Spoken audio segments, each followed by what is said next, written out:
Could the robot V1 from the game Ultrakill solo the Hazbin Hotel hellaverse? Well, I will examine the robot V1 and what it's capable of, as well as the hierarchy of Hazbin Hotel, to see if the machine has what it takes to solo the quirky demons.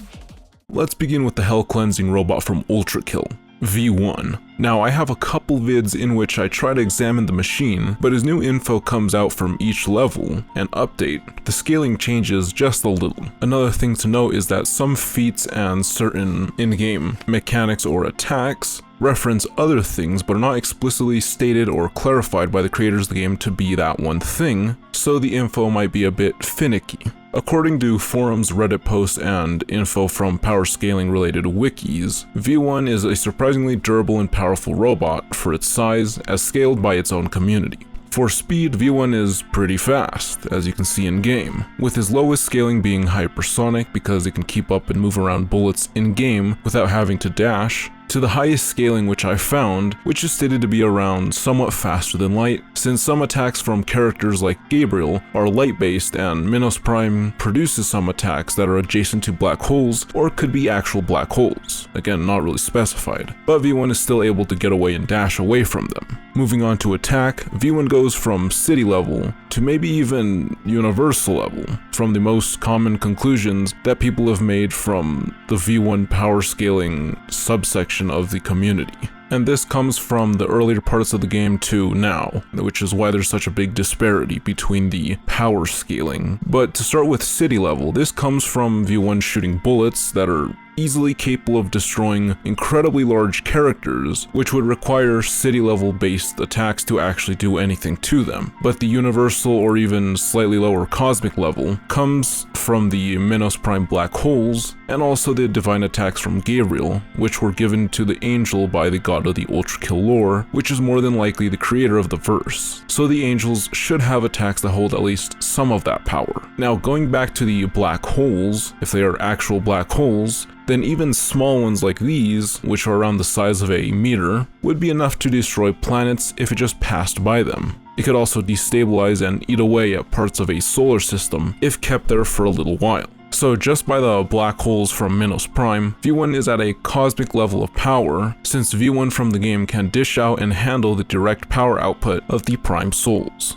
For durability, V1 is the same as its attack potency, as it regularly is damaged by attacks that are comparable to its own, if not stronger. Now, what makes V1 even deadlier is that with blood, it can regenerate its health and continue operating indefinitely. Now, how much blood is needed for this is undisclosed, but if this thing can heal V1, then a couple liters should be more than enough to make an impact. Other factors to take into account for V1 is that it may be canonically able to respawn in the game, since the restarts and respawns are acknowledged by some characters. Whether this is canonical is up to you, but for this video I will say that V1 is unable to respawn, just because it makes the stakes a little bit higher if you can't just come back and try again over and over again. So now, with the examination of V1, which comes from readily available wikis, forums, and power scaling posts, let's see how V1 does against each of the levels of the Hazbin Hotel caste system.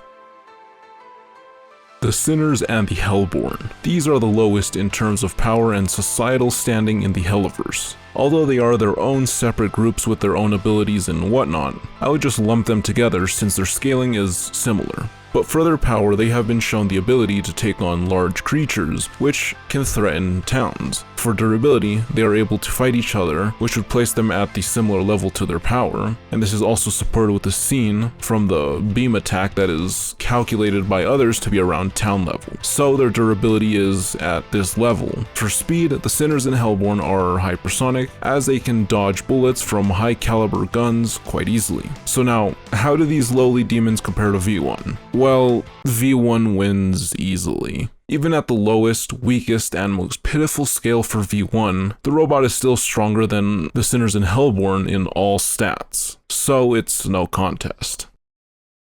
The Overlords and Demonic Royalty. These hell demons are beyond the lowly Sinners and Hellborn, as they hold much more power and social standing. Since they share similar stats, I will just put them in the same category. For durability, it was shown in the show Helluva that they can stand on top of an exploding moon and not be too bothered. but since this could have just been some visual projections that were made by a magical book of incantations for the little song, this scaling might be unreliable, depending on if you count it or not. Another more concrete scaling for their power is around mountain level, since a character from this group took out the electricity in the Pride Ring after he got angry. For speed, there are no good feats, but they should be faster than hypersonic but slower than light. So does V1 solo the Goetia and Overlords? Yes, the lowest V1 scaling is still enough to fight against the Royalty and Overlords. Now, taking the higher estimates, V1 clears with no difficulty.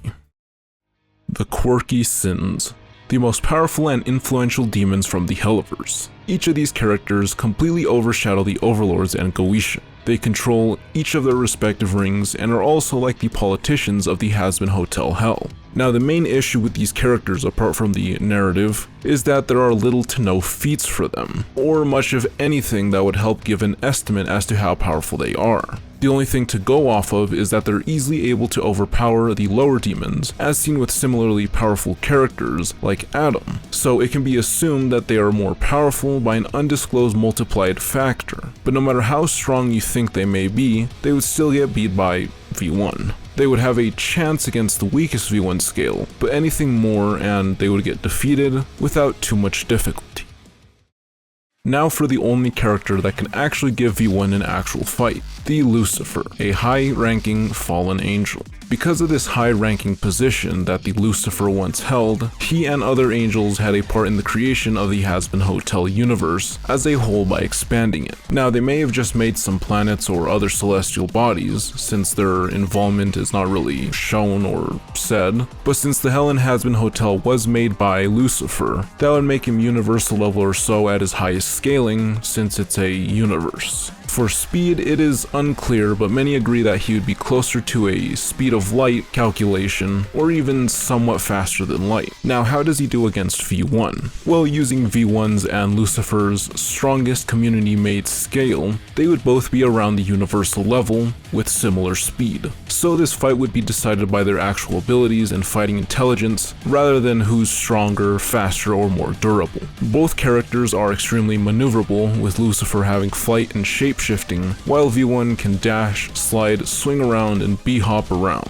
Lucifer has some projectile attacks and powerful melee attacks, along with possibly some magic, while V1 has several powerful ranged attacks with several different abilities, and the robot can parry most attacks, along with having some melee options. Now, V1 has more varied combat options and is a machine that can calculate the best ways to fight with little delay or mistakes. So, by this metric, V1 would win in most cases. The only way Lucifer could gain an advantage against the robot and win is if they were in the Hazbin Hotel Hell, since Lucifer has full control there and could possibly use that environment to get an advantage against the robot.